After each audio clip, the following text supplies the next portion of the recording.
Hey, today on the channel we are going to review Doctor Strange and the Multiverse of Madness, Master Mordo.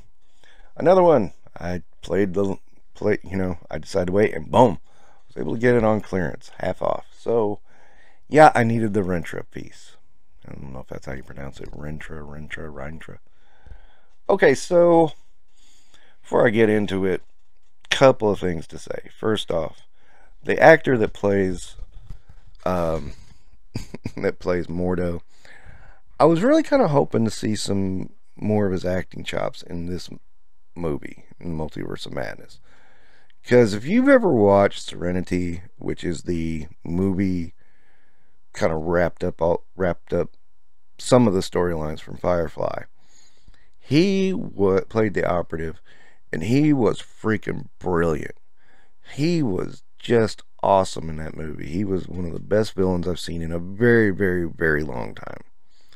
And I kid you not, I mean, and I think that's one of Joss Whedon's most underrated projects ever.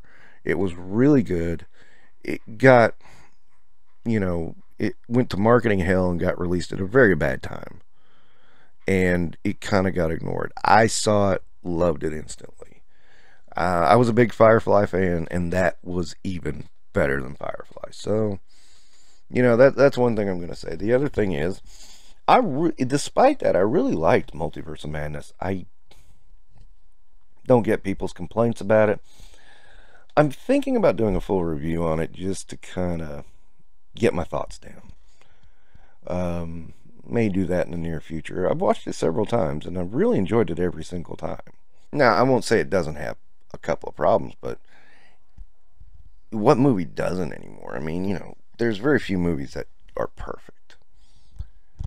But now back to the subject at hand, the toy. Okay, I was not going to buy this one. Again, this came down to need to build a figure part. It'd be kind of tough to have a Minotaur without a leg, Yeah. So anyway, Mordo doesn't come with spell effects. He comes with weapons. I don't know if that's supposed to be the staff of the Really Big Tribunal or not. Maybe. And then he has a crossbow. Now, after I took this shot, I actually was moving him and dropped the crossbow. Crossbow came completely apart. It did come back together once I tried to work with it. But something you should know, it can come apart.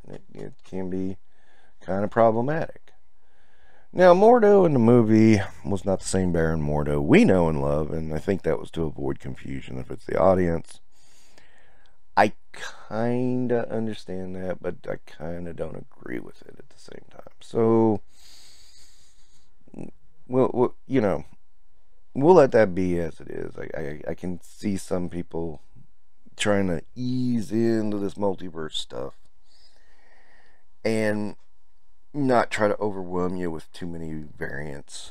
I mean, that can be problematic, and it's danger. I mean, I'm gonna be honest. The new Avengers, is it Avengers Forever? Is the multiversal one? Yeah, that one is suffering way too much from too many variants. It has too many variants going on. It sucks the story right out of it. But anyway, back to the figures. Sorry, I'm going on tangents today. Great likeness to the character in the movie. A little bit of limiting articulation with the cloaks. I don't think you can avoid that, though. It's just about impossible, but does kind of limit you on what you can do. So, with that in mind, let's do some comparisons. It is a great likeness to the character in the movie, though. Of course, he comes with fists, so that, at that moment when your two greatest magic users have to go to fisticuffs, he's ready. Yeah. Alright, so here he is with Valkyrie and Star-Lord. I intend to put the reviews of those two up before this one, and you'll hear my thoughts on those, especially that piece of crap Star-Lord. But anyway.